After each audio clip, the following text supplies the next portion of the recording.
विमल बहुत परेशान था। उसे समझ में नहीं आ रहा था कि वो इस परिस्थिति से कैसे निपटे। वो अपनी माँ को बहुत चाहता था, किंतु उसकी पत्नी और बच्चे उसकी माँ से बहुत दूर भागते थे, क्योंकि उसकी माँ की एक आंख नहीं थी, साथ ही उसकी कमर भी 90 अंश पर झुकी थी।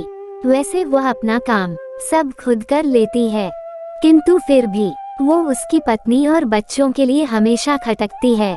दादी, आप ऊपर के कमरे में जाओ, मेरे दोस्त आ रहे हैं। विमल के बेटे अखिल ने बड़े बेरुखी से कहा। पर बेटा, मैं तो यहाँ बहुत दूर बैठी हूँ।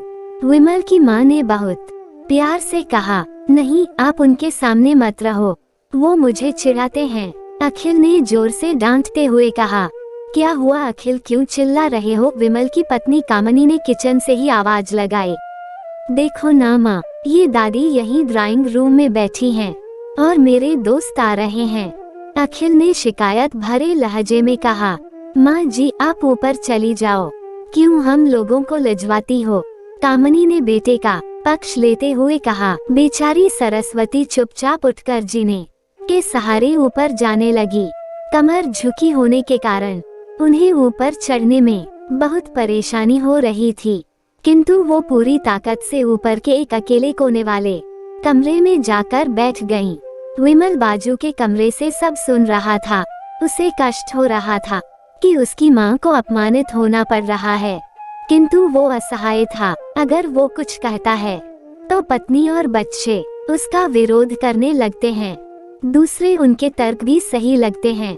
चूंकि वो एक प्रशासनिक अधिकारी था, उसका सामाजिक स्तर बहुत ऊंचा था। उसकी ससुराल भी एक उच्च घराने में थी, अतः वह चुपचाप इस तरह हर दिन अपनी माँ को अपमानित होते देखता रहता था। रात को विमल की पत्नी ने कहा, देखो जी, अब कुछ करो। कल कलेक्टर साहब की पत्नी आई थी। माँ जी अपनी देशी धुन धारा में उनसे मिली। मुझे बहुत शर्म आ रही थी, बताते हुए कि ये मेरी सास हैं। मैंने कह दिया कि दूर की रिश्तेदार हैं, इलाज कराने आई हैं। विमल को रोना आ गया, किंतु फिर भी वह चुप रहा। उसे समझ में नहीं आ रहा था कि वो क्या करे। अपने बेटे की मन स्थिति को सरस्वती अच्छी तरह से जानती थी और बेटे को कोई कष्ट न हो, इसलिए वो हर बात को चुपचाप सह लेती थी। विमल बहुत उदास रहने लगा। एक तरफ परिवार और सामाजिक स्तर पर जीने की प्रतिबद्धता थी, तो दूसरी ओर माँ। आखिर माँ से अपने बेटे की ये हालत नहीं देखी गई। एक दिन उसने अपने बेटे से कहा, विमल, बहुत दिन हो गए हैं, मैं अपने गांव जाना चाहती हूँ, मुझे वहाँ पहुँचा दो। मेरा यहाँ मन नहीं लग रहा। किंतु माँ, वहाँ तो कोई नहीं है, तुम्हारी देखभाल कौन करेगा? विमल ने आश्चर्य से पूछा। अरे, सब गांव वाले तो हैं, और वो तुम्हारे मामा जी तो उसी गांव में रहते हैं, और फिर हम सारी व्यवस्थाएं कराएंगे ना। कामनी को तो जैसे मन की मुराद मिल गई हो। हाँ बेटा, बहू सही कह रही है, सरस्वती ने लंबी सांस लेते हुए कहा। विमल जानता था कि गांव में माँ की देखभाल करने वाला कोई नहीं है, लेकिन अपनी पत्नी की जिद के कारण वो अपनी माँ को गांव छोड़ने पर विवश हो गया। माँ को गांव छोड़कर आते वक्त उसे रोना आ रहा था तथा अपनी बेबसी पर गुस्सा भी आ रहा था, किंतु परिवार, पत्नी और समाज ने उसके इन मनोभावों को दबा दिया और वो सुकून सा महसूस करने लगा। कुछ दिनों के बाद उसके चाचा, जो अमेरिका में रहते थे, आने वाले थे। जब विमल बहुत छोटा था, उसके पिता जीवित थे, तब वो भारत आए थे और उसके बाद वो अब भारत आने वाले थे। पूरा परिवार और आस पड़ोस बहुत उत्साहित था। अमेरिका से विमल के डॉक्टर चाचा आ रहे थे। डॉक्टर रमेश ने जैसे ही घर में कदम रखा, सबने मिलकर बहुत उत्साह से उनका स्वागत किया। क्यों विमल भाभी नहीं दिख रही, कहाँ हैं? डॉक्टर रमेश ने उत्सुकता पूर्वक पूछा। जी, वो गांव में रहती हैं, यहाँ उनका मन नहीं लगा, कामनी ने सपाट लहजे में उत्तर दिया। डॉक्टर रमेश ने विमल की ओर देखा तो विमल ने अपनी आंखें झुका लीं।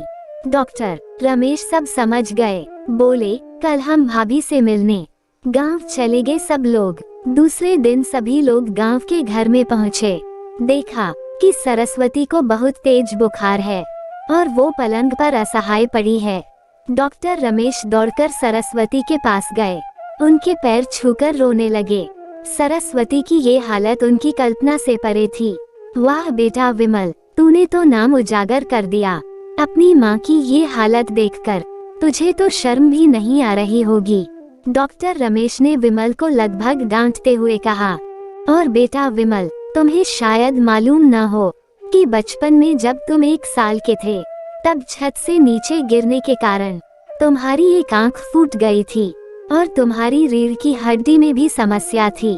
तब तुम्हारी इस कुरूप माँ ने अपनी एक आंख और अपना बोन मेरो तुम्हें देकर इतना सुंदर स्वरूप दिया था।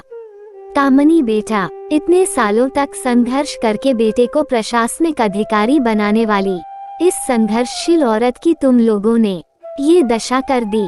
तुम्हें ईश्वर कभी माफ नहीं करेगा। डॉक्टर रमेश की आंखों से अश्रु जलधारा बह रही थी। अब भाभी, आप मेरे साथ अमेरिका जाएंगी, यहाँ इन स्वार्थी लोगों के बीच नहीं रहेंगी। डॉक्टर रमेश ने सरस्वती से कहा। डॉक्टर रमेश जो उसके चाचा थे, उन्होंने जो राज बताया, उसके बाद तो विमल को यही लग रहा था कि उससे ज्यादा पापी इंसान इस दुनिया में कोई और है ही नहीं। वो दौड़ता गया और माँ सरस्वती के कदमों से लिपट गया। माँ, मेरा अपराध अक्षम्य है। मैं जानबूझकर चुप्पी साधे रहा, आपका अपमान करवाता रहा। अब सिर्फ आप ही उस घर में मेरे साथ रहेंगी और कोई नहीं। विमल ने आग्नेय दृष्टि से अपनी पत्नी और बच्चों को देखा। कामनी को भी बहुत पश्चाताप हो रहा था, किंतु उसकी हिम्मत नहीं हो रही थी कि वो सरस्वती से आंख मिलाए। सरस्वती ने कामनी की मन स्थिति को समझकर उसको पुचकारते हुए अपने पास बुलाया और विमल को डांटते हुए कहा, खबरदार, जो मेरी बहू को मुझसे अलग करने की कोशिश की तो तुझे ही घर से बाहर निकाल दूंगी।